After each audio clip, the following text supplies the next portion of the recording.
Hello everyone, कैसे हो सब लोग। हाँ जी दोस्तों, स्वागत है आज की क्लास। आज मैं आप लोगों के साथ डिस्कस करने वाला हूँ मॉक टेस्ट पेपर नंबर 1। ठीक है, तो सीए स्टूडेंट जिनका एग्जाम है नवंबर में, उनके लिए मॉक टेस्ट पेपर की अरेंजमेंट की गई है। तो आप लोगों को इस वक्त मॉक टेस्ट पेपर की बहुत ज़रूरत है। कभी कभार इसके आंसर को डिटेल में समझना बहुत ज़रूरत है। ठीक है जी।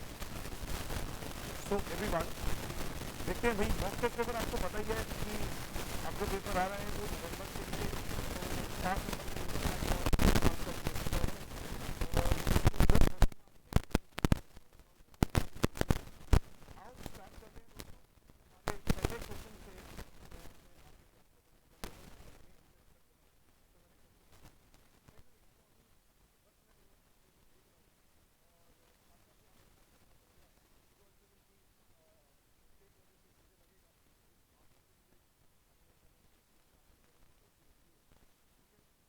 करते हैं, पहले एमसीक्यूज करें या पहले डिस्क्रिप्टिव करें? पहले डिस्क्रिप्टिव करते हैं, फिर एमसीक्यूज पे आते हैं। चलो ठीक है, तो पहले डिस्क्रिप्टिव करते हैं। आ जाओ बच्चों। नाउ डिस्क्रिप्टिव क्वेश्चन की अगर मैं बात करूं, मैं सीधा आप लोगों के साथ ना आंसर डिस्कस करने वाला हूं।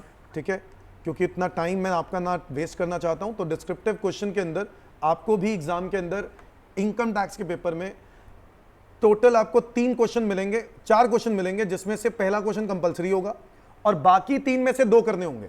क्या मेरी बात समझे? जी हां, पहला क्वेश्चन कंपलसरी होगा, बाकी 3 में से 2 करने होंगे एनी टू। तो ये तो बहुत अच्छी बात है कि 3 क्वेश्चन में से कोई 2 करने होंगे, बट फर्स्ट क्वेश्चन कंपलसरी। और जनरली फर्स्ट क्वेश्चन थोड़ा सा डिफिकल्ट होता ही होता है दोस्तों। ठीक है, मैं आपको दिखा देता हूं कि इस बार फर्स्ट क्वेश्चन में एग्जाम में क्या आया है, मतलब मॉक टेस्ट पेपर में। Mr. Rohit, working as a finance manager in ABC Limited, Kanpur, retired from the company on 31st October 22 at the age of 60.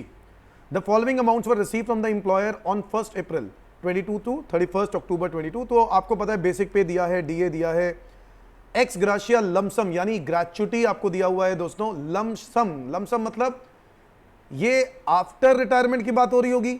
Sir लिखा है जब आपको लमसम दिया गया है तो ये ड्यूरिंग कंटिन्यूएशन ऑफ जॉब की बात ही कर रहा है। कह रहा है ये following amount were receive from the employer from this date to this date, 31 अक्टूबर।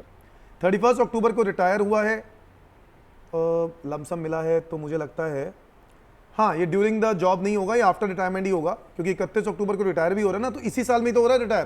तो 31 अक्टूबर को मिल रहा होगा ये ग्रेचुटी का अमाउंट। आगे बढ़ते हैं। The company has taken on lease a residential house at Kanpur. Kanpur में एक लीज प्रॉपर्टी ली है, paying a lease rent of 9,000 per month. ठीक है, जिसमें Rohit was paying to company 6,000 per month towards a four side rent. ये क्या है बच्चों? Rent free accommodation. तो आपको पता ही है रेंट फ्री अकोमोडेशन, यस और नो एवरीवन? सो आपको पता है बेसिक पे कर लेंगे, कितने महीने का करेंगे वो गलती मत करना। अप्रैल, मई, जून, जुलाई, अगस्त, सितंबर, अक्टूबर, यानी हम लोग लेंगे 7 महीने का। सो बेसिक पे लेंगे 7 महीने का लेंगे, डीए लेंगे 7 महीने का लेंगे, ग्रेचुटी तो ऑलरेडी लमसम दिया हुआ है। ठीक है, आगे बढ़ते हैं। रेंट फ्री अकोमोडेशन दिया हुआ है, वो भी हम लोग 7 महीने का ही कंसिडर करेंगे। लिख रहे हैं the company has also provided to mister Rohit a cooking range and microwave oven owned by it. मतलब कंपनी के पास है वो चीजें और वो आप कंपनी ने आपको दी हैं, जिसका ओरिजिनल कॉस्ट आपको दिया हुआ है 40,000। उसका डब्ल्यूडीवी एडेड, डब्ल्यूडीवी कंसिडर नहीं करते, याद है, सिर्फ ओरिजिनल कॉस्ट करते हैं। ओरिजिनल कॉस्ट का 10% पर एनम वो हमारी वैल्यू बन जाती है परक्विजिट की। नेक्स्ट, तो ये हमारी वैल्यू ऑफ परक्विजिट, ये रेंट फ्री अकोमोडेशन में ही ऐड कर देंगे, है ना। फर्नीचर ऐड कर देंगे तो फर्निश्ड अकोमोडेशन आ जाएगा। Mister Rohit has 2 sons. His second son was studying in school run by employer company throughout the financial year. The education facility was provided free of cost. The cost of such education in the similar school is 1,800 per month. बच्चों generally पहला question जो होता है वो कई बार PGBP का ही आता है। 80% चांसेस पीजीबीपी के होते हैं, बट 20% चांस है जैसे इस बार क्वेश्चन आया है। मेरे को लगता है ये जो मॉक टेस्ट पेपर में दिखाया है ये आपको रिलैक्स करना चाह रहे हैं कि इतना मुश्किल नहीं आने वाला, बट मुझे ऐसे लगता है कि ऐसा नहीं आने वाला, क्योंकि ये सैलरी का दे दिया और सैलरी का बहुत ही आसान क्वेश्चन पूछा है, कोई मुश्किल नहीं पूछा है। हम लोग ऐसी बातें डिस्कस करते हैं, यस और नो। 2 बेटे हैं, 2 बच्चे हैं इसके, और एक हिज सन, सेकंड सन, मतलब एक बच्चा ऐसा है जो कि एम्प्लॉयर कंपनी के स्कूल में ही पढ़ता है और वो एजुकेशन फ्री ऑफ कॉस्ट है। ऐसे एजुकेशन का जो खर्चा है वो 1,800 रुपये पर मंथ पड़ता है। बच्चों आपको याद होगा ऐसे केस में हम क्या करते हैं, एजुकेशन फैसिलिटी हमें टैक्सेबल हो जाती है। एजुकेशन फैसिलिटी हमें क्या हो जाती है? टैक्सेबल हो जाती है। सो यहां पर 1800 रुपए per month, 1800 rupees per month हमें टैक्सेबल हो जाएगा, क्योंकि ये ऐसी फैसिलिटी है जो कि एम्प्लॉयर ने दी है, तो 1000 रुपए पर मंथ वो भी माइनस होगा, हाँ या ना, 1000 रुपए पर मंथ वो भी माइनस होगा। अब बच्चों इसी के अंदर याद रखना है आप लोगों को, इसके अंदर there is an alternative view. मैं नहीं बता रहा हूं सजेस्टेड आंसर में क्या है, मैंने देखा भी नहीं अभी, मैं आपको बताऊंगा, मैंने सजेस्टेड आंसर खोल रखे हैं, मैं वो भी बताऊंगा, अभी डिस्कस कर रहा हूं फिर आंसर दिखाता हूं। तो 1800 रुपए माइनस 1000 रुपए करके भी दिखा सकते हो, और ऑल्टरनेटिव व्यू में आपको ये बात बोली जाएगी कि 1000 रुपए से ऊपर है तो 1800 रुपए फुली टैक्सेबल, दोनों ऑप्शंस होते हैं, याद है। आगे आ जाओ। The employer company was contributing 7000 per month to central government pension scheme, mister Rohit contributed in equal amount. तो भाई सेंट्रल गवर्नमेंट की पेंशन स्कीम है, और यानी ये एनपीएस है, जिसके अंदर कौन कंट्रीब्यूट कर रहा है, एम्प्लॉयर। तो आपके लिए क्या होना चाहिए, टैक्सेबल होना चाहिए अंडर दैट सैलरी। जी हाँ, Rohit contributed an equal amount, तो कोई दिक्कत नहीं है, रोहित कंट्रीब्यूट करता है, इसकी उसको डिडक्शन मिल जाएगी सेक्शन 80 CCD में। Is that clear everyone? अच्छा, 80 CCD 1 के अंदर आपको इसकी डिडक्शन मिल जाएगी, जो एम्प्लॉयर ने दिया है वो 80 CCD 2 में ले लोगे डिडक्शन। यस और नो एवरीवन? आगे आ जाओ। Professional tax paid by employer, तो एम्प्लॉयर ने पे कर दिया, तो आपके लिए क्या बन गया, perquisite employees obligation made by employer. Subsequent to his retirement, Mr. Rohit started his own business on 15th of November. The results of the said business loss दिया हुआ excluding depreciation 90,000, current year depreciation दिया हुआ 60,000। क्या करोगे? रोहित ने business start किया था 15 नवंबर को, तो result of the said business from this date to this date business loss 90,000 रुपए का हो गया, करंट ईयर डिप्रिसिएशन हो गया। क्या हमें पता है सर कि अनएब्सॉर्ब्ड लॉस होता है, है ना, और अगर आपके पास कोई और इनकम है तो आप उसको कर सकते हो, सैलरी इनकम के साथ आप कर नहीं कर सकते। यस और नो? बिजनेस लॉस है, सैलरी इनकम के साथ नहीं कर सकते। करंट ईयर डिप्रिसिएशन ये भी है, ये भी अलग हो गया, इसको भी हम लोग और इनकम के साथ जब करेंगे, तो इसको अभी फिलहाल छोड़ देते हैं, ये पीजीडीपी है। आगे, Rohit won a prize in TV game show 2,10,000 after deduction of period.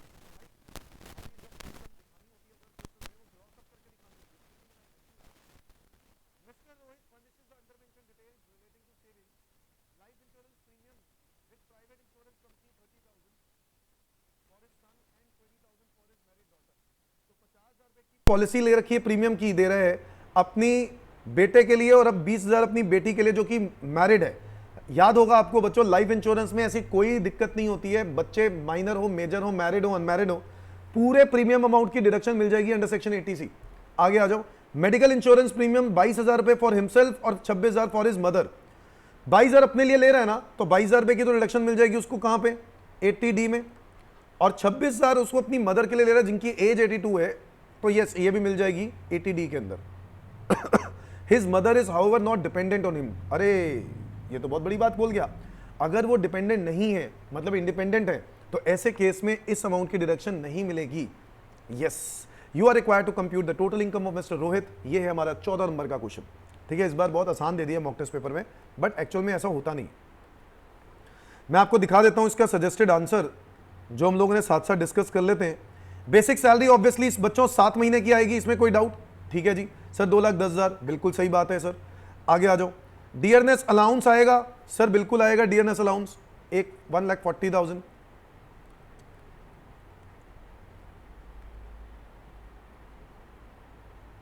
हाँ सॉरी, वही बेटा, वही मेरे से मिस्टेक हुई। एक्स ग्राशिया में ये जो ग्रेचुटी है ये बिफोर रिटायरमेंट ही मिली होगी, तभी इसको एक्स बोलते हैं, एक्सक्लूडिंग, मतलब रिटायरमेंट से पहले, बिफोर रिटायरमेंट है ये।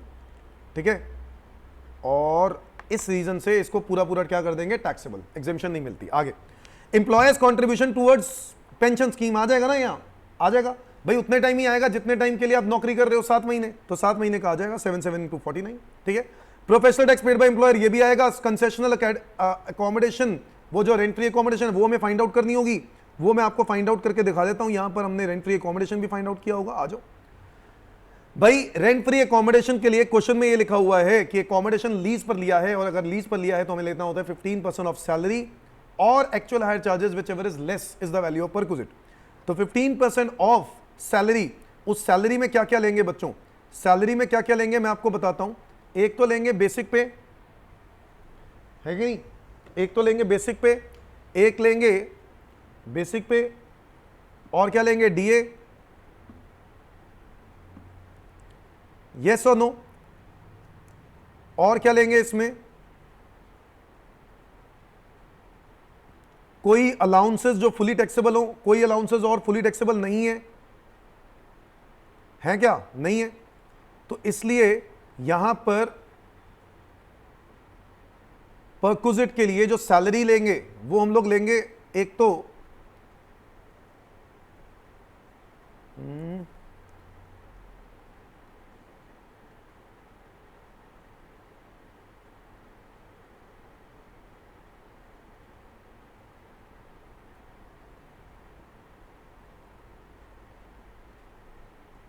अच्छा, डीए का फॉर्मिंग पार्ट चाहिए होता है क्या? फॉर्मिंग पार्ट के बारे में क्वेश्चन में इंफॉर्मेशन है?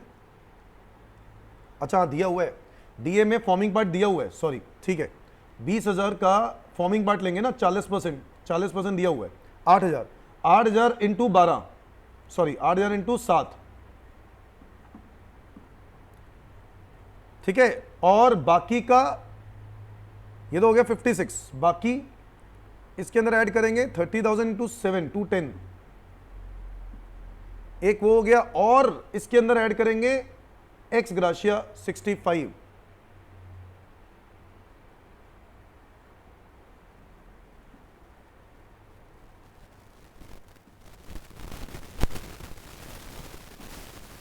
$3,31,000।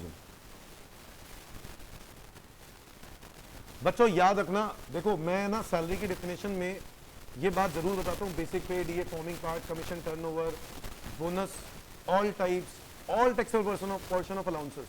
मैं वहां पर एक बात और बोलता हूँ, जो ड्यूरिंग कंडीशन ऑफ जॉब मिले ना वो पैसा भी लेते हैं, जैसे अनकॉमिटेड पेंशन भी लेते हैं इसके अंदर, बट यहां पर ना क्वेश्चन के अंदर ऐसा कुछ भी नहीं लिखा हुआ, ऐसा कुछ भी नहीं लिखा हुआ। लिखा हुआ है क्या? नहीं लिखा हुआ। इस रीजन की वजह से ना हम लोगों को अनकॉमिटेड पेंशन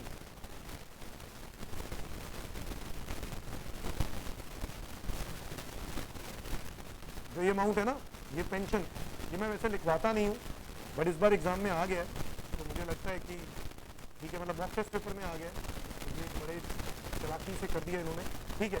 सैलरी के डेफिनेशन के अंदर बच्चों वो चीज़ भी लिखो, फिर अगर आपने नहीं लिखी है तो बेसिक पे, ये forming part, commission, percentage of turnover, bonus, current year, all taxable portion of allowances, तो मैं यहाँ तक लिखवाता ही हूँ। शायद कुछ बच्चों को मैंने कुछ बैचेस के अंदर मैंने लिखवाया भी हो, अनकमिटेड पेंशन और ड्यूरिंग कंटिन्यूएशन ऑफ जॉब, जो भी हमें पैसा मिलता है ड्यूरिंग कंटिन्यूएशन ऑफ जॉब, वो सब इसके अंदर आता है। और ये ड्यूरिंग कंटिन्यूएशन ऑफ जॉब की बात कर रहा है, ये बात हम लोग पहले भी कर चुके हैं, ड्यूरिंग कंटिन्यूएशन ऑफ जॉब की बात कर रहा है ये वाला अमाउंट, तो इसलिए ये अमाउंट भी आएगा इसके अंदर। तो ये बन रहा है 331। 331 का हम करेंगे 15% इंटू हो गया 15%, जो बनेगा 49650, 49650, जिसको हम कंपेयर करेंगे किसके साथ, जितना एकोमोडेशन के लिए लीज रेंट है, 9,000 into 7,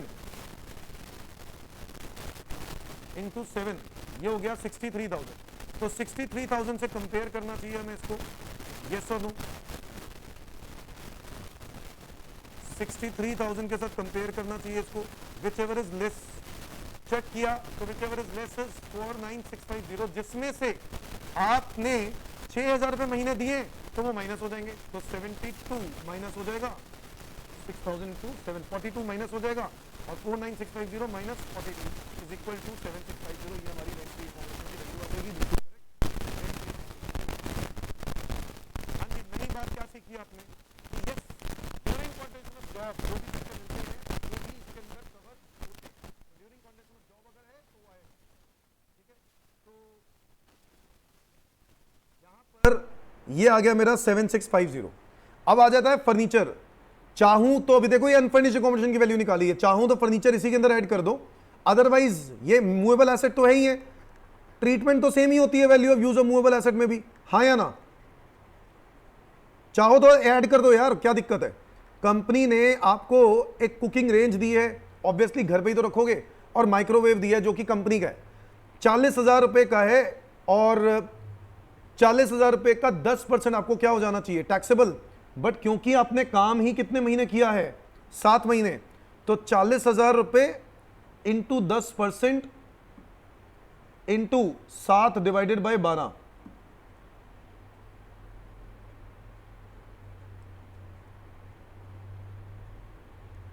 has been provided owned by company. तो ओन्ड बाय कंपनी है, तो 40,000 रुपए का यही होना चाहिए 7 महीने के हिसाब से। यस, बिल्कुल करेक्ट है। आगे आ जाओ। इसके अलावा ये पॉइंट हो गए, ये पॉइंट हो गए। इसके बाद ये 2 बेटे हैं उसके, एक बच्चा जो है एम्प्लॉयर कंपनी में पढ़ रहा है, तो वो मैंने बताया था 1800 में से या तो 1000 में माइनस करके ऑल्टरनेटिव व्यू दिखाएंगे तो पूरा 1800 रुपए टैक्सेबल कर देंगे। तो इन्होंने ना 1800 पूरा टैक्सेबल कर दिया। ये हमेशा ही ऐसे करते हैं, सजेस्टेड आंसर में दिखाएंगे, ऑल्टरनेटिव व्यू दिखाएंगे यहां पर। ये देखो, ये देखो यहां पर ना इन्होंने ऑल्टरनेटिव व्यू, ये नोट भी हो गया, ये नोट भी हो गया, ऑल्टरनेटिव व्यू दिखाया होगा। ये देखो यहां पे किया होगा 1800 माइनस, ये रहा, as alternative view possible is that sum in excess of 1000 per month is taxable. तो 1800 माइनस 1000 कितना रुपए बचा, 800, 800 इंटू 7, तो ये अमाउंट क्या कर देंगे ऐड, 5600 ऐड करेंगे तो आपका ऑब्वियसली आंसर में फर्क आ जाएगा। ठीक है दोस्तों, तो दोनों आंसर्स पॉसिबिलिटी है। मैं यहां पे 5600 भी लिख सकता था। मैंने आपको बोला ना, ये जो 5600 में लिख रहा हूं ना, ये सर्कुलर व्यू है। कौन सा व्यू है, सर्कुलर व्यू। और ये जो है ये तो बाय लॉ इसको इसी तरीके से करते हैं। ग्रॉस सैलरी आ गई, स्टैंडर्ड डिडक्शन आपको पता ही है 50,000 मिलती है। प्रोफेशनल टैक्स, क्योंकि चाहे एम्प्लॉय ने पे किया हो चाहे एम्प्लॉयर ने पे किया हो, डिडक्शन तो मिलेगी मिलेगी, तो मिल जाएगी। और ये माइनस करने के बाद नेट सैलरी आ गई मेरी। उसके बाद अदर सोर्सेज मैंने फाइंड आउट ऑलरेडी कर ली थी। अदर सोर्सेज इनकम दी हुई थी, वो लॉटरी वाली, टीवी गेम शो वाली, 3 लाख रुपए आएगी और मेरी टोटल इनकम हो जाएगी ये, जिसमें से मुझे सेक्शन 80C टू 80U की डिडक्शन मिलेगी। 80C मेरे को 30,000 और 20,000, टोटल 50,000 की 80C की मिल जाएगी। फिर एक 80CCD1 दिया हुआ है, जो कि आपको पता है 10% ऑफ सैलरी से ज्यादा नहीं मिलती, 10% ऑफ सैलरी। और सैलरी इसमें फॉर्मूला क्या है, बेसिक पे, DA, forming part, commission, turnover वाली। कमीशन तो दी नहीं हुई, बट बेसिक पे तो है ना।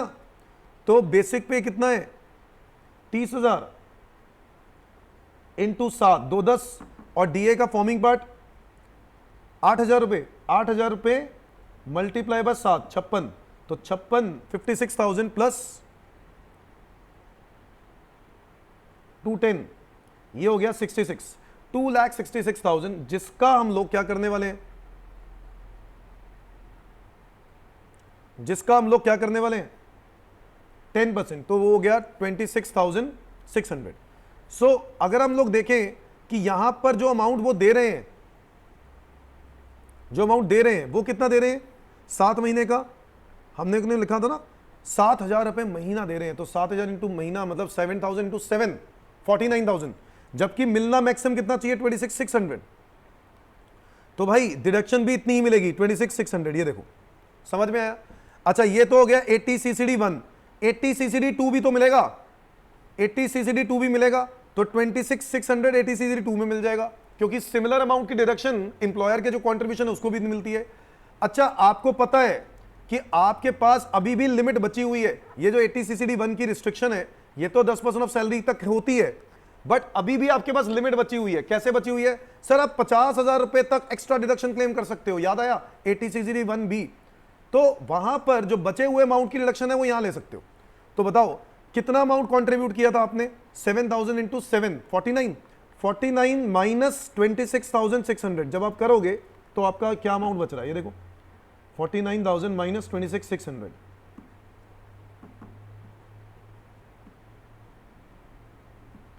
22,400। तो 22,400 आप यहां क्लेम कर लोगे। Is that clear. 80CCD1B में, 80CCD1B में, क्योंकि 10% ऑफ सैलरी वाली जो लिमिट होती है ना, वो इसके ऊपर अप्लाई नहीं होती। 10% ऑफ सैलरी वाली लिमिट इसके ऊपर अप्लाई नहीं होती, तो 10% ऑफ सैलरी नहीं होगी। हम लोग जो भी अमाउंट बच गया वो यहां पे क्लेम कर लेंगे। आ जाओ आगे। इसके अलावा 80D में ऑलरेडी क्लेम कर चुके हैं भाई, इनकी मिल जाएगी 26,000 की तो नहीं मिलनी चाहिए। सी नोट नंबर 6, आओ जरा देख लेते हैं क्या लिखा है इन्होंने।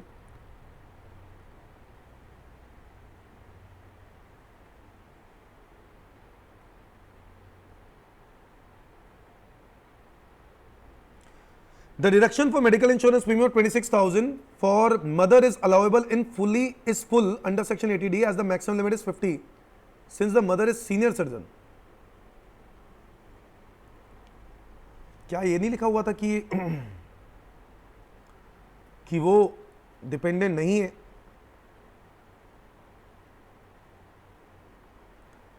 भाई मुझे लगता है इस आंसर में कुछ मिस्टेक है, तो इंस्टीट्यूट को माफ करना। अगर तुम्हें मिस्टेक नजर आ रही है तो बताओ। हम लोगों ने पढ़ा हुआ है यहां पर सेक्शन 80D में, आप, आपकी फैमिली, फिर फैमिली के अलावा अगर हम पेरेंट्स की बात करें, ब्रदर्स सिस्टर्स की बात करें, तो डिपेंडेंट वर्ड इस्तेमाल किया गया था, जो आपके ऊपर डिपेंडेंट हो। और लिखा is mother however not dependent on him. इसका मतलब क्या है? आप 80 वाइज, उम्र के वाइज तो आप ये नहीं बोल सकते। तो मुझे लगता है इस आंसर में कुछ मिस्टेक हो गई है इनसे, क्योंकि उन्होंने डिपेंडेंट वाली वर्ड को ही क्या कर दिया है, हटा दिया है, उसको बात यहां से हटा ही दिया है, डिपेंडेंट वाली बात को वो लिख भी नहीं रहे। ठीक है, तो मुझे ऐसा लगता है इसमें कुछ मिस्टेक हो गई है। ठीक है, तो अगर मेरे हिसाब से आंसर में यहां पे सिर्फ 22,000 की रिडक्शन मिलनी चाहिए, 26 की नहीं मिलनी चाहिए। फिर भी एक बार कंफर्म करके फिर से डाल दूंगा। अगर आप लोगों को कुछ इसके बारे में आइडिया है तो आप लोग अपने कमेंट सेक्शन में बता देना। इधर आ जाओ। ठीक है, अब फाइनली हम लोग यहां पे पहुंच चुके हैं, और जीटीआई के बाद डिडक्शंस देने के बाद हमारी आ गई टोटल इनकम, और यही हमारी राउंड ऑफ होके आ जाएगी 562,980। राउंड ऑफ का सेक्शन आप लोग जानते ही हैं। टैक्स निकालेंगे तो भाई सबसे पहले 3 लाख को अलग कर देंगे, तो 3 लाख पे तो 30% लगेगा टैक्स, 90,000, और वही टीडीएस जा ही चुका है। और बैलेंस जो बच गया 262,980, इस पर बेसिक एग्जेम्पशन लिमिट लगा दो, 2.5 लाख तक एग्जेम्प्ट, क्योंकि वो 60 ईयर्स का है तो 3 लाख तक एग्जेम्प्ट होता है, तो इस पर निल हो गया टैक्स। और 90,000 रुपए का टैक्स बनेगा, सेस बनेगा 3600, जिसमें से टीडीएस 90,000 का ऑलरेडी डिडक्ट हो चुका है, तो 3600 रुपए ही टैक्स पेबल बनेगा। हाँ, तो ये है 14 मार्क्स का क्वेश्चन, जिसमें मुझे एक यहाँ मिस्टेक नजर आ रही है। ठीक है, जबकि मदर के लिए भी डिपेंडेंट वर्ड बोला गया है। चलो कोई बात नहीं, एक बार फिर भी कंफर्म करके मैं कमेंट में ही लिख दूंगा अगर कुछ मुझे गलती नजर आ रही है।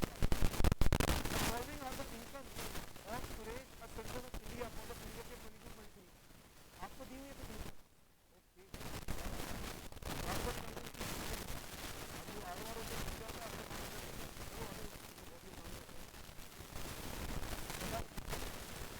क्वेश्चन नंबर 2 का ये था,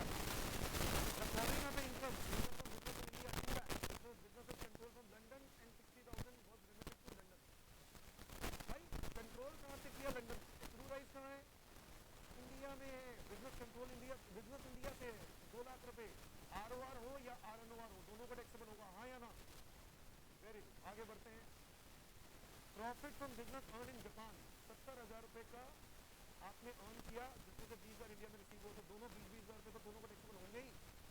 70 और बाकी के 50,000 की बात करें तो एक्सक्लूड राइट बाहर है, रिसीव बाहर है, बट कंट्रोल इंडिया है, इसलिए दोनों को टैक्सेबल हो जाएंगे। यस और नो? आगे आ जाओ। अनटैक्स्ड इनकम, पुराने सालों की इनकम इंडिया में रिमिट की है, कुछ नहीं करते इसका। यस, आगे। Royalty of 4 lakh receive from Shri Ramesh, एक रेजिडेंट जो कि technical service student run a business outside India, तो एक्सक्लूड राइट बाहर हो गई। रिसीव कहाँ की गई? कहीं पे भी नहीं लिखा हुआ कि रिसीव कहाँ की गई, आउटसाइड। कंट्रोल आउटसाइड, सब कुछ आउटसाइड, तो किसको टैक्सेबल होगा? सिर्फ और सिर्फ आरओआर को टैक्सेबल होगा। यस और नो एवरीवन? यस, आगे आ जाओ। Agriculture income 90,000 Bhutan separate country है, ये एग्जेम्प्ट रहेगा, इस पर कोई टैक्स नहीं, ये टैक्सेबल रहेगा, इस पर टैक्स लगेगा, बिल्कुल लगेगा। रिसीव देयर है, एक्सक्लूड राइट वहाँ है, रिसीव वहाँ, आउटसाइड कंट्रोल भी वहाँ, सब कुछ वहाँ, तो आरओआर को टैक्सेबल होगा, तो 90,000 रुपये टैक्सेबल हो जाएगा। यस, आगे। Rent of 73,000 from house of in Dubai which was deposit bank at Dubai, तो 73,000 एक्सक्लूड राइट कहाँ हुआ? बाहर। रिसीव कहाँ हुआ? बाहर। कंट्रोल कहाँ है? बाहर। सब कुछ बाहर है, तो ये 73,000। भाई ये देखो, ये रेंट रिसीव्ड है, रेंट रिसीव की बात हो रही है, तो इसमें से स्टैंडर्ड एक्शन 30% कौन माइनस करेगा? मुझे, तो वो 30% माइनस करके 51,100 आरओआर को टैक्सेबल होगा, तो ये हमारा आंसर। ठीक है, ये हमारा क्वेश्चन नंबर 2 का ये था। Examine and explain the tedious implication of the following cases along with the reasons thereof, assuming that deductees are resident and having a PAN which they have fully furnished to the respective deductor. Mr. Kunal received a sum of ₹10,20,000 on premature withdrawal from PPF scheme before continuous service of 5 years on account of termination of employment due to illness. बच्चों, अगर आपको याद हो, premature payment से अगर आप premature termination होती है, एम्प्लॉई प्रोविडेंट फंड से पैसा मिलता है, तो हम लोगों ने पढ़ा था इसके अंदर 49,999 तक होता तो ये फुली एग्जेम्प्ट हो जाता, 50,000 या उससे ज्यादा होगा तो फुली टैक्सेबल। तो ये 10,20,000 मिले, 10,20,000 मिले हैं, और ये पूरा का पूरा क्या हो जाएगा, टीडीएस के लिए डिडक्टेबल हो जाएगा, प्रीमेच्योर विड्रॉल है ये। तो बताओ कितना टीडीएस कटता है इस पर, 10%। अच्छा हाँ, इसमें एक बात और मेंशन कर दी है, वो चीज भी हमने वहां पे पढ़ी हुई है कि अगर आप उस आंसर देखो तो उसमें लिखा हुआ है कि अगर ये पैसा premature withdrawal termination of employment due to ill health मिला है, ड्यू टू इल हेल्थ, बीमारी के कारण मिला है, तो हम लोगों ने को एजम्पशन लेनी पड़ेगी कि बीमारी वो बीमारी होगी जो शेड्यूल के अंदर दे रखी हो, rule 8 of part A of 4th schedule.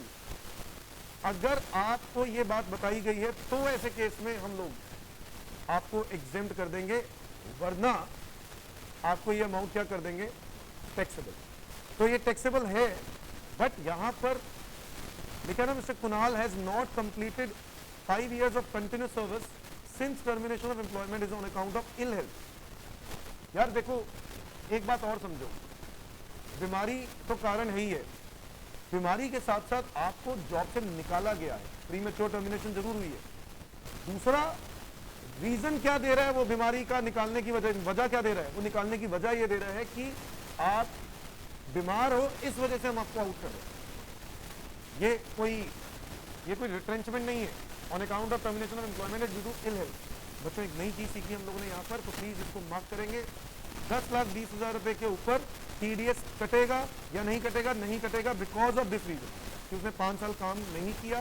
और क्यों काम नहीं किया, क्योंकि वो इल हेल्थ की वजह से टर्मिनेट कर दिया गया, रिटायरमेंट उसकी कर दी। Indian bank sanction and disburse a loan of 12 crores to B Limited on 31st December. B Limited paid a sum of ₹120 as a service fee to Indian Bank for processing the loan application। देखो service fee, हम लोग bank interest, देखो ये interest नहीं है, service fee is not an interest. तो आपने Indian bank ने सैंक्शन किया लोन किसी को 12 करोड़ रुपए का, बी लिमिटेड कंपनी को, और B limited paid a sum of 120 as a service fee, service charges दिए उसने। सर्विस चार्जेस इसके अंदर नहीं आते हैं। सेक्शन 194A अगर हम बात करें तो वो है interest other than interest on securities, but वहां पे इंटरेस्ट की ही बात हो रही है, सर्विस फीस नहीं। तो बच्चों यस, इस पर भी टीडीएस लगने की बात नहीं होगी। आगे आ जाओ।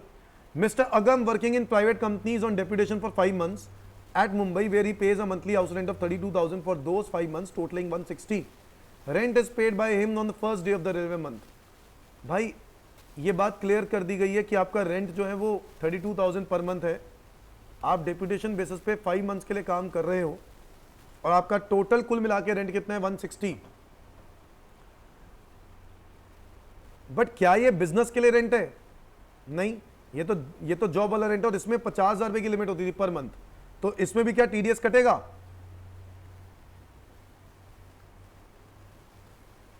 नहीं कटना चाहिए क्योंकि 50,000, हाँ तो यही है 50,000 रुपए पर मंथ वाला केस नहीं लग पा रहा क्योंकि 50,000 पर मंथ से कम है, इसलिए टीडीएस नहीं कटेगा। ठीक है, आगे आ जाओ। Miss Sarla receive a sum of 92,000 on 30th September 22 towards maturity proceeds of LIC. Sum assured 80,000, 1 lakh से कम है यार, बात ही खत्म, नो टीडीएस, किसी भी केस में टीडीएस नहीं लगेगा। आगे आ जाओ, थर्ड का ये part. Mister Mishra is a finance manager of XYZ limited, he gets a salary of 30,000 per month, he owns 2 houses, one of which has been let out to his employer and which in turn provided to him as a rent free accommodation। वाह वाह वाह वाह वाह, क्या paper बनाया, mock test paper में ये question बिल्कुल हमारी बुक का ही है, और ये मैंने क्वेश्चन 2 जगह दिए हुए बुक के अंदर, सीए एग्जाम में पहले आ चुका है, सीएमए एग्जाम में भी आ चुका है, ये वो क्वेश्चन है। तो आपको करना क्या होगा, हाउस 1 का जो लेट आउट किया ना अपने XYZ यानी अपनी ही कंपनी को, दोनों जब आप हाउस प्रॉपर्टी इनकम निकालोगे, क्या निकालोगे, हाउस प्रॉपर्टी इनकम, तो उसमें तो हाउस 1 और हाउस 2 दोनों की इनकम ही लिखोगे। बट जब आप लिखोगे सैलरी इनकम, तो सैलरी तो दी हुई है 30,000 पर मंथ, उसके अलावा आपके लिए एक रेंट फ्री एकोमोडेशन ऐड हो जाएगा। क्या ऐड हो जाएगा, रेंट फ्री एकोमोडेशन। वो रेंट फ्री एकोमोडेशन यहां पे कैलकुलेट करनी होगी। Is that clear everyone? तो 30,000 per month plus rent free accommodation इसके अंदर ऐड करनी होगी, वो आप कर लोगे। और रेंट फ्री अकोमोडेशन कैसे निकालेंगे, क्योंकि कंपनी ने वो आप ही से हायर करके आप ही को दे दिया, आपसे ही हायर करके आप ही को दे दिया, ठीक है। तो ऐसे केस में क्या करेंगे, अगर आप ही से प्रॉपर्टी हायर करी, यार आपको छोड़ो ना कि आपसे लीज प्रॉपर्टी, किसी से भी ली, कंपनी ने हायर करके दी ना प्रॉपर्टी, तो ऐसे केस में क्या करते हैं, 15% ऑफ सैलरी और actual higher charges whichever is less. Salary में सिर्फ यही इंफॉर्मेशन दी हुई है। तो 30,000 इंटू 12 360 का 15% या फिर एक्चुअल हायर चार्जेस जो कि दिया होगा यहाँ पर 65,000 व्हिचएवर इज लेस, जो भी बनेगा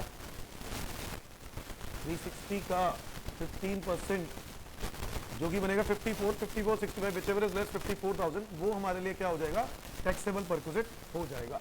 क्या मेरी बात समझे। 360 पहले से, ये तो मेरी ग्रॉस सैलरी तो आ गई यार, ये लो मैंने खुद ही सॉल्व कर दिया। 364 ये हो गया 414, फिगर्स भी सेम रखी हुई है इन्होंने, स्टैंडर्ड डिडक्शन भी 50,000 माइनस हो जाएगा, तो ये हो जाएगा 3,64,000, ठीक है।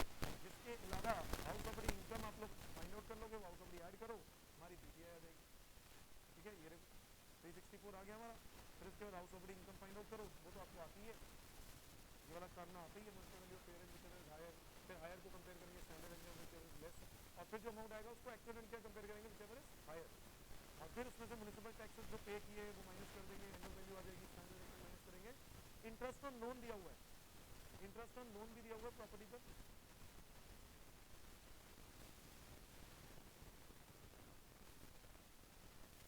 ये 17,000 was paid as interest on loan taken by mortgaging house 1। देखो गिरवी रखा हाउस 1, रखा किसके लिए, लोन किसके लिए लिया है, फॉर कंस्ट्रक्शन ऑफ हाउस 2, इस वजह से इस इंटरेस्ट की डिडक्शन आपको अलाउ हो जाएगी, किसमें से, हाउस 2 में से। Is that clear everyone. तो ये मेरी आ जाएगी income under the head house property. अच्छा, क्वेश्चन में और भी कोई इनकम दी हुई है, कह रहा है रूरल एग्रीकल्चर लैंड खरीदी है 2.5 लाख रुपए की, स्टैंड वैल्यूएशन है 3 लाख। क्या ये प्रॉपर्टी आपने सस्ती नहीं खरीदी, कितने रुपए सस्ती खरीदी, 50,000 रुपए सस्ती खरीदी, अदर सोर्सेज, बट क्योंकि रूरल है और रूरल कैपिटल एसेट ही नहीं होता, rural agriculture land capital asset ही नहीं होता, तो इसलिए इसको हम लोग डेफिनेशन में कवर नहीं करते, निल रहेगा, तुम्हारा टोटल इनकम आएगी 500। Is that clear everyone. Next question पे चलते हैं, आसान क्वेश्चन है ये वाला। तो B, Riyan owned a residential house in Noida, it was acquired on 9/9/2013 for 30 lakh, they sold it for 1,57 lakh. ये भी क्वेश्चन सेम, एक फिगर तक चेंज नहीं करिए, सेम क्वेश्चन मैं ऑलरेडी बुक के अंदर कैपिटल गेन में डाल चुका हूँ, तो सेम क्वेश्चन फिर से। तो करना क्या है, मैं सीधा आंसर से दिखा देता हूँ, आप लोग कर चुके होंगे, मेरे को पूरा यकीन है आप लोग कर चुके होंगे। सेल कंसिडरेशन, देखो आपने प्रॉपर्टी बेची 1,57 लाख की, तो कर दिया माइनस करेंगे इसमें से index cost of acquisition. Index cost of acquisition 30 lakh दिया हुआ है, 30 लाख की इंडेक्सेशन कर दो, करनी आती है आपको, ईयर इंडेक्स दिया ही हुआ है, तो 30 लाख ये वाली इंडेक्सेशन कर दी है ना। करने के बाद आपका कैपिटल गेन आ गया, क्या कैपिटल गेन 2 करोड़ से ज्यादा है, नहीं सर 2 करोड़ से कम है, तो एक ही प्रॉपर्टी आप खरीद सकते हो, सॉरी 2 करोड़ से कम है तो 2 प्रॉपर्टी खरीद सकते हो, ठीक है। Utilise the above property to acquire residential house Panchkula 20 July 2020, return से पहले उसने 2 करोड़ 5 लाख की प्रॉपर्टी खरीद ली, तो मिल जाएगी एग्जेम्पशन, यस पूरी की पूरी एग्जेम्पशन मिल जाएगी, कैपिटल गेन हो जाएगा 0। आगे हुआ ये, उसने 2,57 लाख की वही प्रॉपर्टी बेच दी विद इन 3 इयर्स, यस और नो। कब खरीदी थी प्रॉपर्टी, नई प्रॉपर्टी 20 जुलाई 2020 और 2 मार्च 2023 जो कि विद इन 3 इयर्स है, उसने प्रॉपर्टी बेच दी। और आपको तो पता ही विद इन 3 इयर्स करेंगे तो क्या होगा, कॉस्ट ऑफ एक्विजिशन में से एग्जेम्प्टेड अमाउंट माइनस हो जाएगा। तो मैं क्या करूंगा, ये निकालूंगा कैपिटल गेन, इसका सेल वैल्यू निकलूंगा, सेल वैल्यू जो नई वाली प्रॉपर्टी है इसका सेल वैल्यू होगा 325, इसमें से कॉस्ट ऑफ एक्विजिशन माइनस करूंगा, इंडेक्स कॉस्ट ऑफ एक्विजिशन। अब इंडेक्स कॉस्ट ऑफ एक्विजिशन में से कॉस्ट ऑफ एक्विजिशन आपको दी हुई है, कितनी दी हुई है, 2 करोड़ नहीं 2 करोड़ 57 लाख, 2 करोड़ 57 लाख जो है ना, इसमें से माइनस करेंगे हम जितना अमाउंट आपने एग्जेम्पशन ले ली थी, तो एग्जेम्पशन इतनी ले ली थी, इतना अमाउंट माइनस कर देंगे, हाँ या ना। तो ये अमाउंट माइनस करने के बाद क्या कर देंगे, इंडेक्सेशन कर देंगे, तुम्हारा ये आ जाएगा, और फिर लॉन्ग टर्म कैपिटल गेन आ जाएगा। तो मेरे ख्याल से बहुत ही आसान है। उसके बाद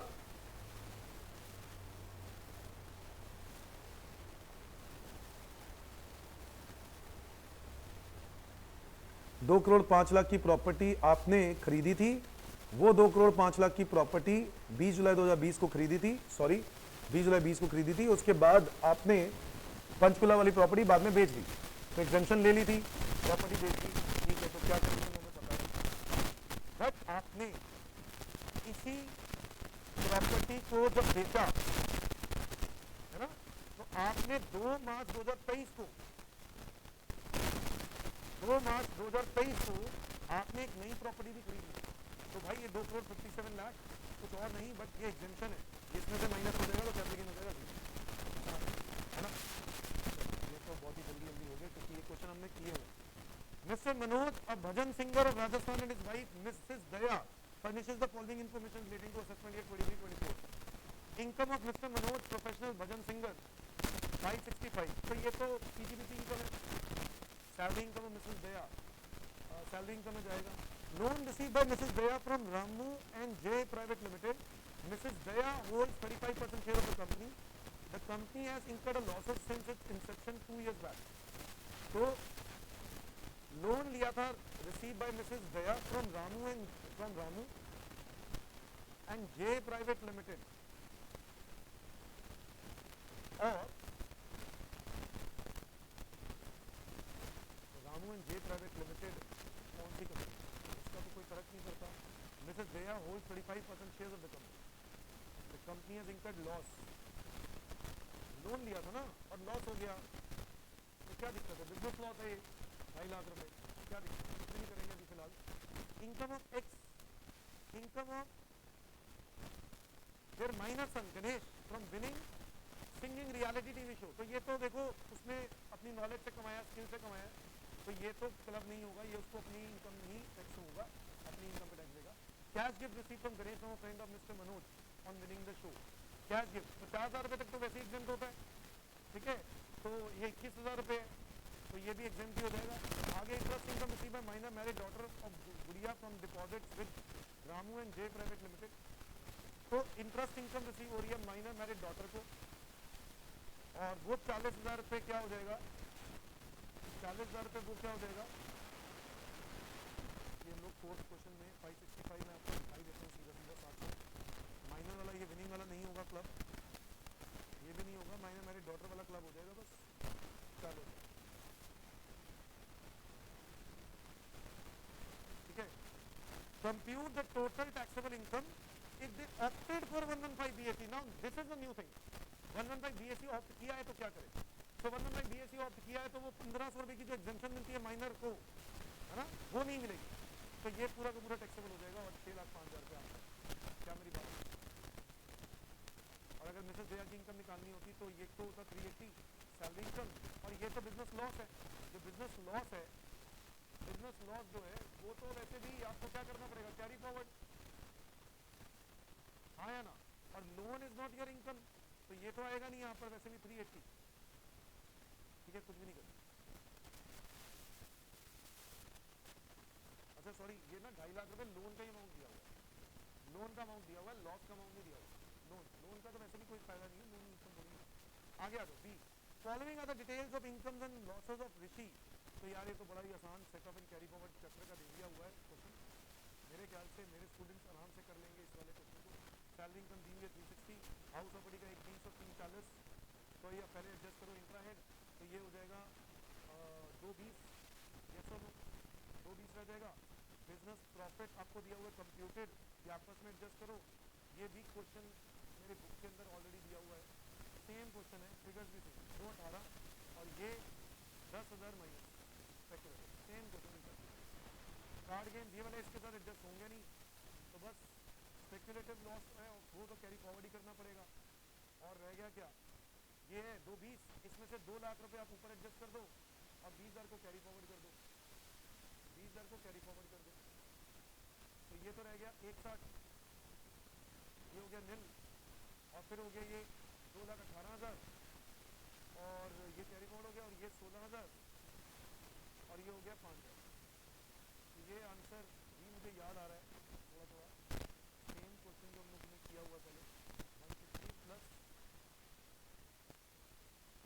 218 प्लस 16 प्लस 5, 3,99,000, 3,99,000 होना चाहिए, ठीक है। नेक्स्ट पे आ जाते हैं। Next question is about briefly mention the provisions of 139AA। Very good, बहुत ही आसान था क्वेश्चन, कोटिंग ऑफ आधार, ठीक है।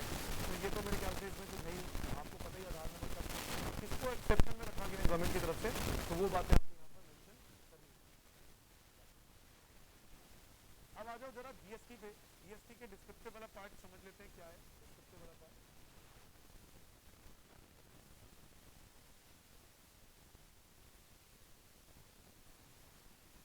तो पहला क्वेश्चन डिस्क्रिप्टिव में आपके सामने ये रहा, ठीक है। तो XT private limited supplier of goods pays GST in the regular scheme. तो ये बहुत ही आसान है यार, आपको पता है इंट्रास्टेट जिस सेम क्वेश्चन हम कर चुके हैं भाई, बुक के अंदर है ऑलरेडी ये भी। तो पता नहीं क्या किया, मॉक टेस्ट पेपर बिल्कुल सिमिलर क्वेश्चन पेपर बना दिया पूरा जैसे पहले किया हुआ है। और ये ना आपको मैं बता रहा हूँ, ये आपको रिलैक्स कर रहे हैं कि आपको बहुत आसान है, बहुत आसान है, ऐसे ही आने वाला है, कुछ नहीं बेवकूफ बना रहे हैं, ऐसा नहीं आने वाला। पेपर थोड़ा सा चैलेंज तो होएगा ही, और चैलेंजेस एक्सेप्ट करो। जैसे पहला क्वेश्चन आया था वो उसमें थोड़ा सोचने वाली बातें थी ना, ऐसे ही क्वेश्चन पेपर बनेगा, कुछ ना कुछ तो नई चीज आएगी और कुछ एक आधी चीज पुरानी होगी, और इनफैक्ट एक आधी चीज पुरानी होगी, मेरे को उम्मीद है, ठीक है। बट इस तरीके से तो पूरा ही पुराना पेपर उठा के दे दिया, पुराने ही क्वेश्चन सारे दे दिए, इतना फर्क नहीं होना चाहिए भाई। चलो फिर भी हमें तो करना है, मैं मॉक टेस्ट पेपर करा रहा हूं, तो सीजीएसटी एसजीएसटी लग जाएगा इधर, यस और नो। ये इंट्रास्टेट सप्लाई है, सेल पर हमने आउटपुट टैक्स कलेक्ट होता है, हाँ या ना।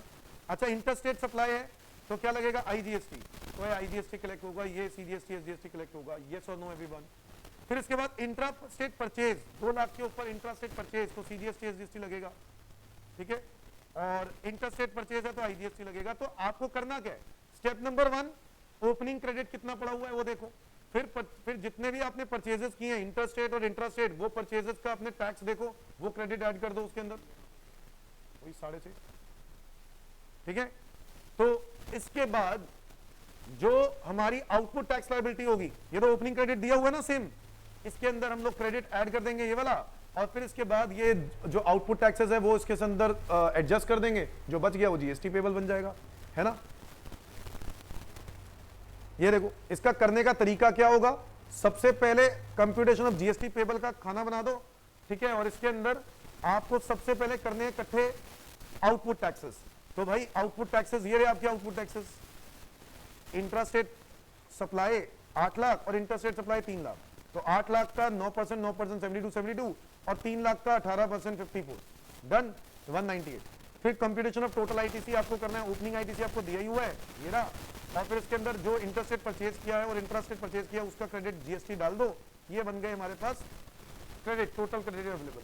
अब हमें क्या करना है, हमें ध्यान रखना है कि कम से कम क्रेडिट का, नहीं ज्यादा से ज्यादा क्रेडिट का इस्तेमाल करके कैश कम से कम देना पड़े, है ना। सो जीएसटी पेबल इतना था, जिसमें से आईटीसी को मैं पहले यूज करूंगा, हमें पता है आईजीएसटी का credit can be set of with IGST, CGST, SGST, UTGST. तो आईजीएसटी का क्रेडिट पड़ा हुआ था मेरे पास 79, तो पहले तो मैं यही खत्म करने की कोशिश करूंगा, और 72 में से 72 माइनस कर दिया, सॉरी आईजीएसटी पेबल कितना है 58, आईजीएसटी पेबल कितना है 54 में से पहले 54 ये वाले माइनस कर दिए, फिर बचे अभी भी कितने बचे हुए 79 माइनस 54 25,000 का अभी भी क्रेडिट बचा हुआ है, वो क्रेडिट मैंने किस में से माइनस कर दिया, एसजीएसटी में से माइनस कर दिया। देखो मैंने बोला ना हमारा फोकस होगा सबसे पहले आईजीएसटी के क्रेडिट को खत्म करना, ये बात मैंने बता चुका हूं ऑलरेडी, ठीक है। तो पहले ये खत्म कर दिया 79 आईजीएसटी खत्म, अब रह गया क्या सीजीएसटी और एसजीएसटी। सीजीएसटी का क्रेडिट कितना पड़ा हुआ 75, सीजीएसटी का सीजीएसटी के साथ एडजस्ट करो, 3000 रुपए अभी भी क्या बच गया इधर, 3000 रुपए अभी भी क्या बच गया, क्रेडिट बच गया। कैसे, क्रेडिट था 75 एडजस्ट किया 72, तो 3000 का क्रेडिट बच गया। इधर क्रेडिट कितना बचेगा एसजीएसटी में, एसजीएसटी में क्रेडिट बचेगा क्या, एसजीएसटी में क्रेडिट था 18,000, 25 ये एडजस्ट किए, 18 ये एडजस्ट किए, ये पेबल बचेगा, क्रेडिट कुछ नहीं बचेगा, जीरो, ठीक है। और यहां पे बात करें तो कोई क्रेडिट नहीं बचेगा, जीरो। तो अल्टीमेटली हमारा आंसर, ये बुक का ही क्वेश्चन है भाई, स्टडी मैट का ही क्वेश्चन है, 29,000 रुपीज जीएसटी पेबल होगा और 3,000 रुपए का क्रेडिट बचेगा। Is that clear everyone? आगे आ जाते हैं क्वेश्चन नंबर 2 का A part, Shri Krishna private limited, अरे यार कुछ तो अलग कर देते, सेम ही क्वेश्चन उठा के डाल दिए। इंस्टीट्यूट ने बिल्कुल मेहनत नहीं करी बेटा, सेम पेपर उठा के दे दिया है, जो बुक में क्वेश्चन दिए हुए हैं या कुछ पुराने पेपर में से उठा के डाल दिए मॉक टेस्ट पेपर में। बच्चे बोला यही करते जाओ, कोई नहीं। आपको बताया price of the goods 1 lakh रुपए, जिसमें 3, 4 और 3 और 5 और 6 एक्सक्लूडिंग है, और चार्जेस और टैक्सेस भी एक्सक्लूडिंग है। तो म्युनिसिपल टैक्स ऐड करेंगे, हाँ करेंगे। इंस्पेक्शन चार्जेस ऐड करेंगे, करेंगे। Subsidy receive from Shri Ram trust, ये तो नॉन गवर्नमेंट है, और नॉन गवर्नमेंट तो ये लिखा हुआ है नेट ऑफ सब्सिडी, इसका मतलब ये माइनस हो चुका है, तो हमें क्या करना चाहिए, ऐड कर देना चाहिए। अच्छा, फिर इसके बाद लेट फीस दी हुई है, लेट फीस है 1000 रुपए for delayed payment inclusive of GST, तो लेट फी का क्या करें, ऐड करेंगे, हाँ या ना। और वेमेंट चार्जेस भी क्या करेंगे, ऐड करेंगे। तो मेरा आंसर क्या आएगा, अच्छा लिखा हुआ वेव ऑफ भी कर दिया, ओ हाँ, ये क्वेश्चन हमने एज इट इज किया हुआ सेम, वेव ऑफ कर दिया, वेव ऑफ। बच्चों याद करो टाइम ऑफ सप्लाई, हम लोग सेक्शन 12(6) और 13(6) में क्या पढ़ते हैं, जब पैसा आता है तभी जीएसटी जाता है इस लेट फी पेनल्टी में। तो यहां पर तो क्लियरली वेव ऑफ कर दिया, वेव ऑफ वाली लाइन मैंने लिखी, मैंने पढ़ी नहीं, तो ये तो 1000 रुपए, ये कुछ भी नहीं होगा इसका, zero. Is that clear everyone? तो ये हो गया हमारा value of taxable supply, 6 number का ये क्वेश्चन समझ में आया। नेक्स्ट एक और question, again same question, examination question, भाई सब जरा सी भी मेहनत नहीं करी, चलो कोई बात नहीं, हमें तो करना है। Determine whether the supplier in the following cases eligible for composition levy. Mohan enterprises engage only in trading of paan masala, trading of paan masala in Rajasthan and is registered in the same state. आपका टर्नओवर 1.5 करोड़ रुपए से कम है, आपको बताना है कि क्या आप कॉम्पोजिशन स्कीम ले सकते हो। देखो ट्रेडिंग ऑफ पान मसाला है, मैन्युफैक्चरिंग ऑफ पान मसाला नहीं है, ठीक है। तो ट्रेडिंग ऑफ पान मसाला क्या कवर्ड है इसके अंदर, तो इस वजह से yes he can avail composition scheme, yes और नो। पान मसाला में मैन्युफैक्चरर ऑफ पान मसाला की बात की गई थी, चेक कर सकते हैं आंसर्स में।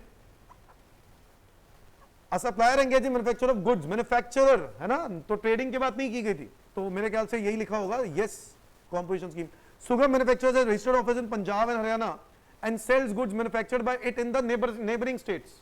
तो बताओ, ये तो इंटरस्टेट हो गया, ये तो इंटरस्टेट हो गया, और आपको तो बताया इंटरस्टेट अगर आपने किया तो आपको कॉम्पोजिशन स्कीम नहीं मिलती, कॉम्पोजिशन स्कीम से बाहर कर देते हैं, तो आप कॉम्पोजिशन स्कीम नहीं मिलेगी, नो, नॉट एलिजिबल। डन, अगले क्वेश्चन पे आते हैं। Uday Singh, a registered supplier, has received the advance payment with respect to services to be supplied to Sujamal. His accountant asked him to issue a receipt voucher with respect to such services to be supplied. However, he is apprehensive as to what would happen in case of receipt voucher is issued, but subsequently no services are supplied. You are required to advise Uday Singh regarding the same. यार एक बात बताओ, हम लोगों ने क्या पढ़ा नहीं था कि अगर हमें एडवांस मिल जाता है और आगे सर्विसेज हम नहीं देते हैं आगे, तो एडवांस मिल गया तो रिसिप्ट वाउचर बना दिया, तो दिक्कत क्या है? अगर कल को सर्विसेज नहीं दी तो रिफंड दोगे तो रिफंड वाउचर बनाओगे, यस और नो? रिसिप्ट वाउचर से जीएसटी की लायबिलिटी का कोई फर्क थोड़ी ना पड़ रहा है, हमें डॉक्यूमेंट जरूर रखने हैं, ये लीगली जीएसटी डॉक्यूमेंट्स हैं, रिसिप्ट वाउचर, रिफंड वाउचर। तो भाई जीएसटी आपको अगर कोई पेमेंट एडवांस में आ गई है तो आपको रिसिप्ट वाउचर होना जरूरी है यार। सर्विस के केस में तो आपको पता ही है ना, एडवांस के बेसिस पे भी जीएसटी गवर्नमेंट को जाता है। इसी रीजन से यस, रिसिप्ट वाउचर के बाद अगर आप रिफंड देते हो तो रिफंड वाउचर क्रिएट करना है, इसके बारे में आपको यहां मेंशन करना चाहिए। और मुझे लगता है उसी के बारे में यहां पर एविडेंस की बात कर दी है कि पेमेंट आई है, ये रिसिप्ट वाउचर होता है, और अगर रिफंड है तो रिफंड वाउचर बनाएंगे, तो ये सब बातें लिख दी। आगे आ जाओ। मिस्टर एक्स एक रजिस्टर्ड पर्सन है, has caused the movement of goods of consignment value exceeding 50,000 in relation to supply and thus generated e-way bill, ठीक है, कोई दिक्कत नहीं है। However, after generation of e-way bill, he found a mistake in the e-way bill and wants to edit it. You are required to advise Mr. X whether he can do it with the help of relevant provisions. बच्चों हम लोगों ने पढ़ा था, अगर कोई mistake होती है, इनकरेक्ट और wrong entry in the e-way bill, then it cannot be edited or corrected.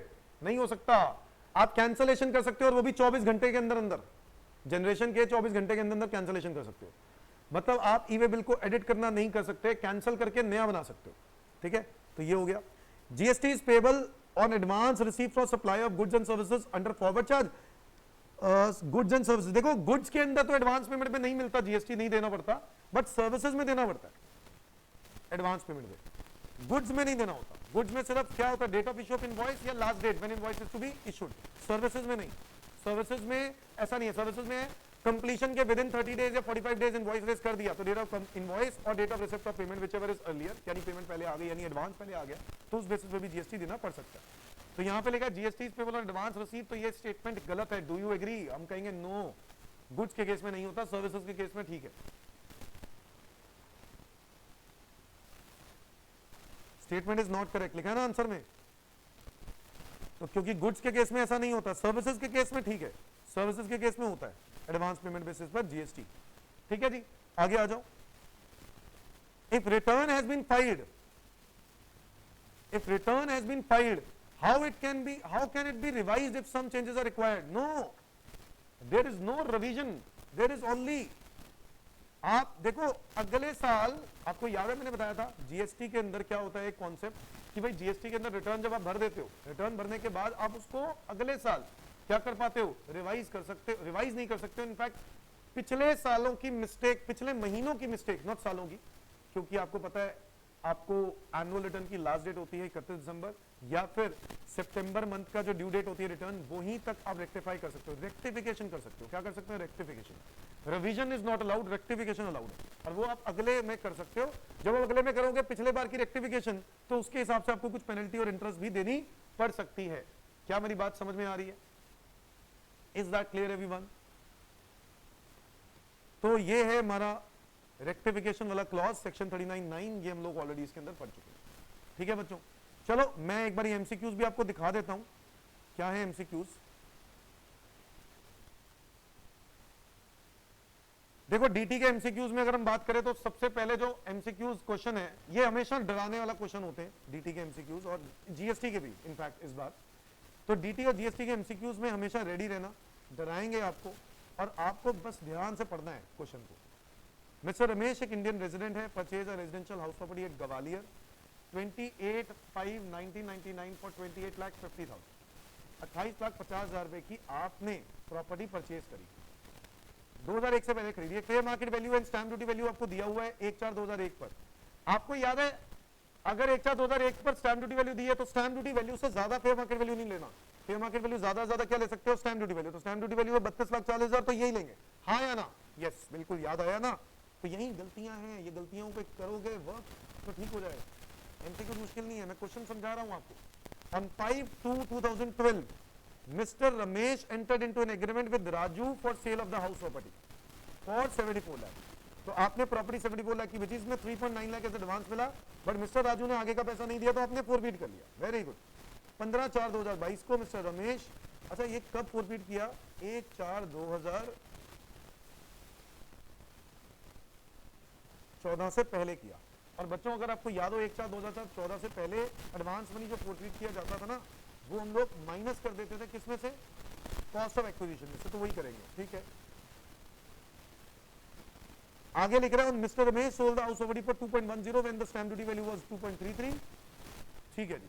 तो करना क्या है, करना ये है भाई कि आपको सेल कंसिडरेशन आपको ऑलरेडी दी हुई है 2,10,00,000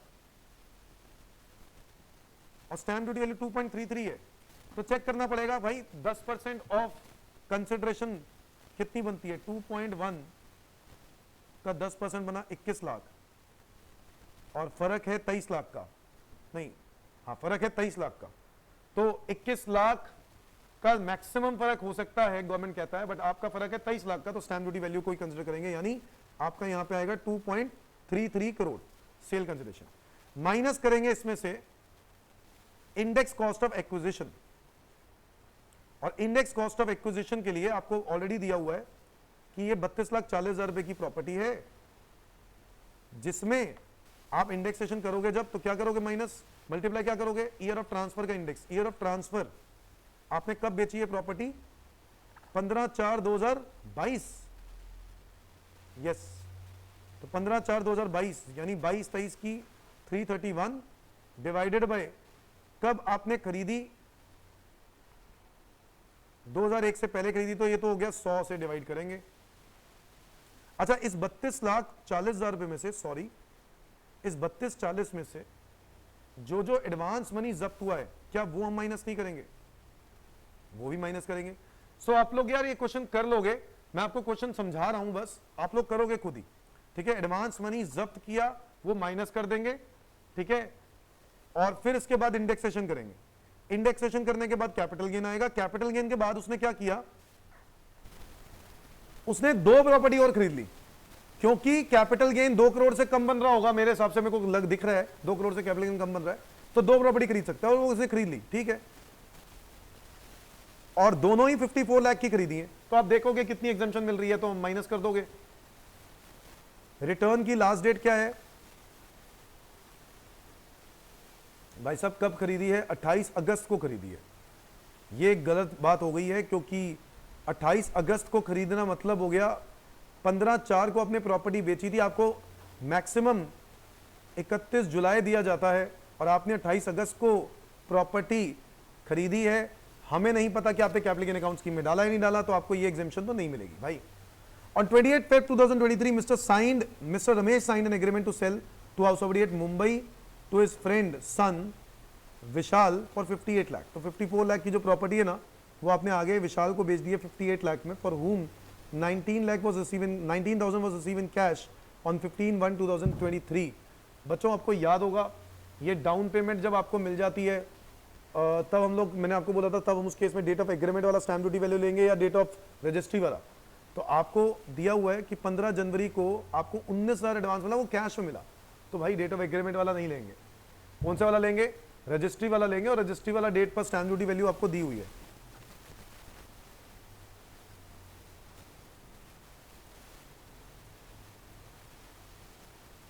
तो आपने प्रॉपर्टी 30 मार्च 2023 को बेची है ना, तो ये रजिस्ट्री ये 64 लाख रुपीज आएगी, इसकी सेल कंसिडरेशन, जो न्यू प्रॉपर्टी है उसकी sale consideration.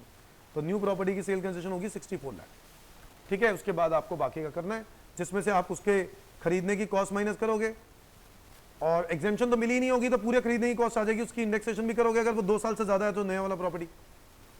That's it. Based on this आपको एमसीक्यूज करने हैं, करो, और कोई दिक्कत आए तो डिस्कस कर लेना, ठीक है। Is that clear everyone? हो जाना चाहिए मेरे हिसाब से, कोई दिक्कत आए तो हाथों हाथ डालना। Next is question number 2 MCQs में, mister Malik submit the following particulars of purpose of computing of his income. आपको बताना है compute the total income of mister Malik for assessment year 23-24। तो सैलरी इनकम आपको दी हुई है, लॉस ऑफ हाउस प्रॉपर्टी दिया हुआ है, हाउस प्रॉपर्टी का लॉस आप एडजस्ट कर दोगे इसको, इसके साथ मैक्सिमम कितना कर सकते हो? 2 लाख। तो 2 लाख एडजस्ट करने के बाद ये कितना बचा? 2 लाख। और brought forward loss of let out house property दी हुई है 230, इसको कैरी फॉरवर्ड ही कर दो क्योंकि आप मैक्सिमम 2 लाख ही कर सकते हो।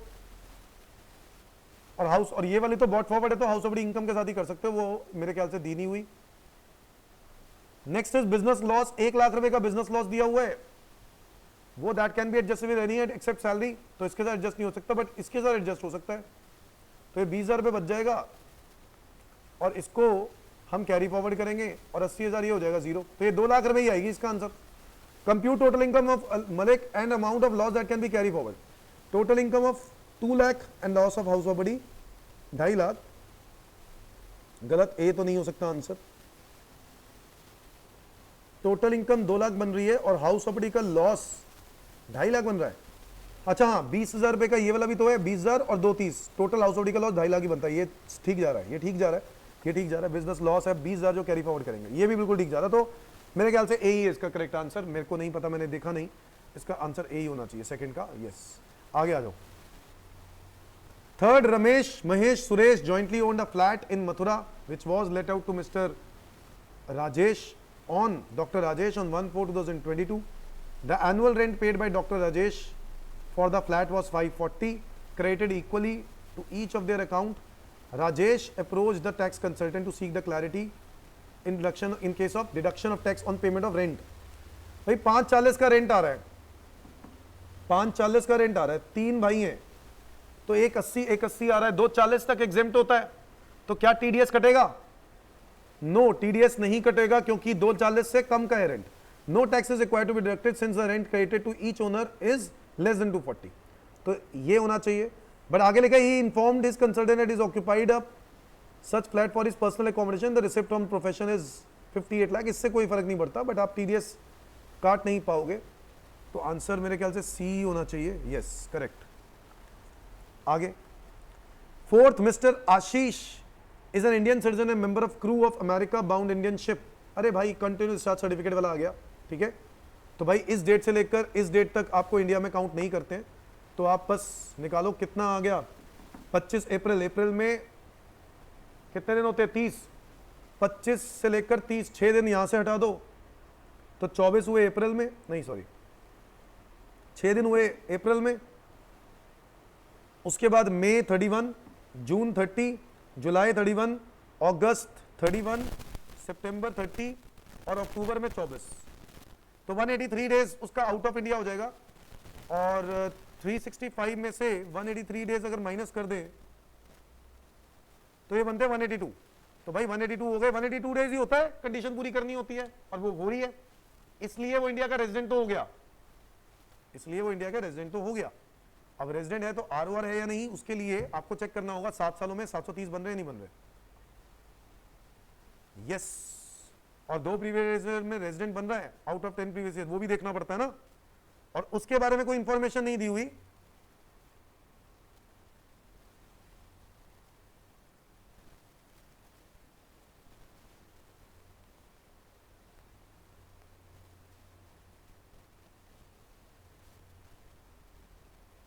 अच्छा, रेजिडेंट लिखा हुआ है 2 आउट ऑफ 10 ईयर्स लिखा हुआ है, आरओआर ए, फोर्थ का ए। यस, फिफ्थ क्वेश्चन है, Mrs Asha 60 years and a non-resident in India has a total income of 3 crore 20 lakh। आपको टैक्स निकालना है यार, ये क्वेश्चन हम लोगों ने किए हुए हैं, वही आपको देखना पड़ेगा ये कौन सा वाला केस इसके ऊपर अप्लाई होगा, है ना। तो ये वाला कौन सा वाला केस अप्लाई होगा वो देखना। हमने 5 केसेस किए थे, आपको याद है, केस 1, 2, 3, 4, 5, उनमें से केसेस देखो और ये वाला क्वेश्चन भी हो जाएगा यार, कोई मुश्किल नहीं है, आसान आसान क्वेश्चन है। देखो एमटीपी में तो लेवल आसान ही दिख रहा है मुझे, जीएसटी के भी इसी तरीके से प्लीज करना ट्राई, एमसीक्यूज, जीएसटी के भी इसी तरीके से एमसीक्यूज ट्राई करना प्लीज। जीएसटी के तो मुझे लगता है और भी आसान आए हुए हैं यहाँ पर क्वेश्चन, दिख शक्ल से तो लग रहे हैं, बट यार प्लीज ये जरूरी नहीं है कि जैसे यहाँ पर आ जाए वैसे एग्जाम में आ जाए, तो तैयारी अच्छे से अच्छी करके चलनी है, ठीक है। और बाकी एमटीपी 2 के लिए मिलते हैं बहुत ही जल्द, ठीक है जी। और इसको आप लोग कंप्लीट करो, कोई डाउट हो तो प्लीज मैसेज करना, ठीक है। Thank you, bye bye.